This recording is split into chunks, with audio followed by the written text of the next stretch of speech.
Sir मैं आपसे जानना चाहता हूँ, आप तो ऑल इंडिया घूमते रहते हो और चंद्रशेखर आज़ाद के हमेशा समर्थन में दिखाई देते हो।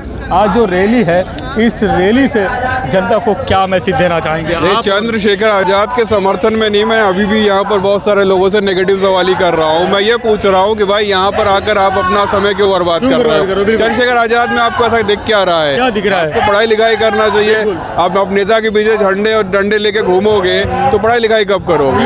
तो मैं कोशिश ये करता रहता हूँ कि बहुजन समाज में क्या चल रहा है, वो किसके समर्थन में और क्यों है, क्या कारण है उसके पीछे। क्योंकि अगर कोई ऐसा कोई खास नेता आ गया, एक समय काशीराम साहब आए थे, बहन जी थी, तो उसी तरह से चंद्रशेखर आज़ाद के पीछे इतनी भीड़ें क्यों आ जाती है? अब आप सोचो कि ये एक ऐसी जगह है, शहर से शायद 5-7 किलोमीटर दूर है, और उसके बावजूद भी आप चारों तरफ देखो कितनी भीड़ है। क्यों है ये भीड़? क्या चाह रही है, क्या वो एक्सपेक्ट कर रही है चंद्रशेखर आज़ाद के सामने? तो वही मैं जानने की कोशिश करता रहता हूँ। मैंने एक और आपकी एक वीडियो देखी थी, मैंने आप देख रहा कि बाबा भीमराव अम्बेडकर के कैलेंडर वगैरह और बांटते रहते हो, और इसे भी जनता को क्या मैसेज देना चाहो, जागरूक? देखिए क्या होता है ना कि आपने देखा होगा इतने सालों से जो है एक तरह के बाबा साहब अम्बेडकर को घर घर तक काशीराम साहब ने पहुँचा है तस्वीरों के माध्यम से।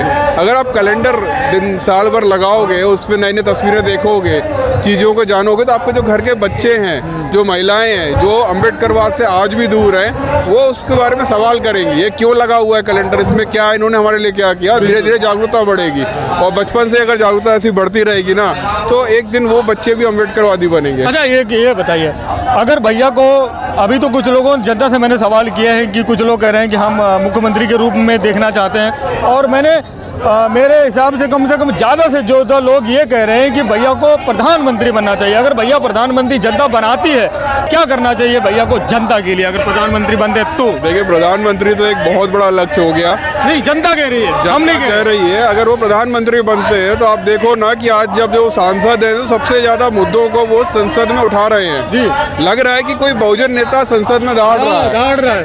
आप इतने सालों से जो है बहुजन नेता थे, लेकिन उनकी आवाज़ें सुनाई नहीं देती थी। वो एक व्यक्ति जो है इतना शोर मचा रहा है। अगर प्रधानमंत्री बन जाएगा तो आप सोचो कि वो बहुजन हिताय बहुजन सुखाय वाली जो रणनीति जो काशीराम साहब लेकर आए थे, वो अप्लाई कर देगा वो। सर, ये नगीना से अकेले सांसद है, पूरे उत्तर प्रदेश की जड़ें हिलाए रखे रहते हैं, में इतना पावर कहाँ से आता है? देखिए, ये सब ताकत जो है वो आप लोगों की है। आप लोग जब यहाँ पर इकट्ठा होते हैं, अपनी ताकत दिखाते हैं, तो चंद्रशेखर आज़ाद को लगता है कि भाई इतनी बड़ी जनता जो है वो परेशानी में है, और जो बहुजन हिताय बहुजन सुखाय वाला जो कॉन्सेप्ट है वो लेकर चल रहे हैं, वो इसलिए ही आप लोग उनको ताकत देते हो। आप जनता, आम जनता उनको ताकत देती है। नेता सांसद बनने के बाद, MP MLA बनने के बाद जनता को भूल जाती है। सांसद जी हमारे एयरपोर्ट, मैंने देखा है, कहीं भी गरीब घर पे खाना खाने लगते हैं, रोड पे दौड़ने लगते हैं, किसी भी परिवार के घर जाके मिले, प्रशासन भी उनके साथ नहीं, और इसमें वर्तमान सरकार भी उनके साथ में नहीं। ऐसा क्यों? क्या चाहते हैं वो लोग कि सांसद रहें या?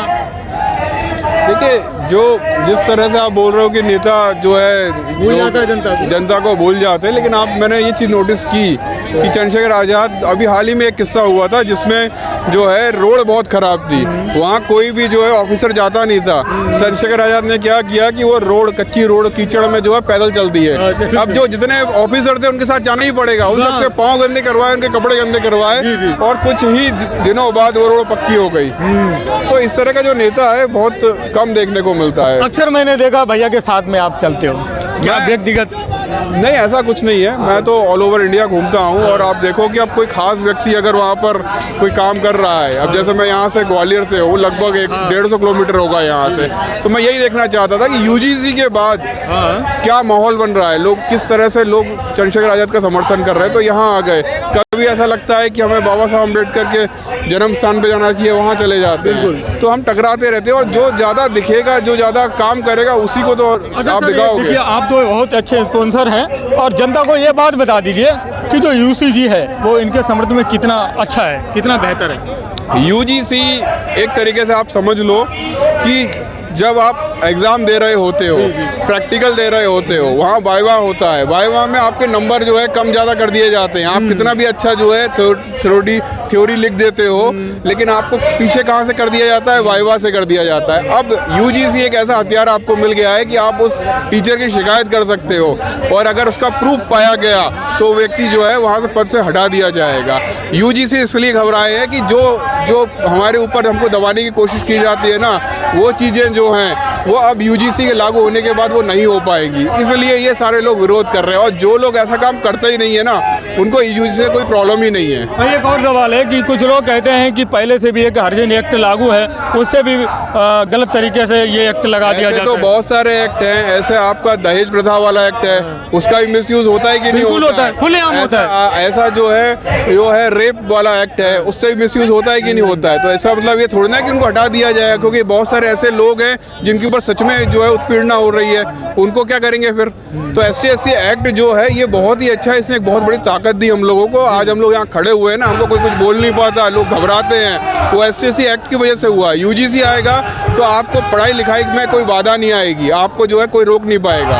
अच्छा, चलिए, बहुत बहुत धन्यवाद सर। हम इस चैनल के माध्यम से अपनी जो फैंस फॉलोइंग उसके बारे में कुछ बोल दीजिए। देखिए, फैन फॉलोइंग तो ठीक है, मैं ये चाहता हूँ कि ज़्यादा से ज़्यादा लोग जो है इस सोशल मीडिया का इस्तेमाल करें, बिल्कुल अपनी आवाज़ उठाएं, लोगों को बताएं कि क्या माहौल है इस देश का, क्योंकि मेन स्ट्रीम मीडिया तो दिखाता नहीं है। इसी को सबको लेकर मैं चालू हुआ था चीज़ों को दिखाना है। आज बहुत सारे लोग जुड़ते जा रहे हैं, बड़ा अच्छा लगता है देखकर। मैं एक पत्रकार होने के नाते भैया को बोल दूँगा, भैया को मैं भी फॉलो करता हूँ।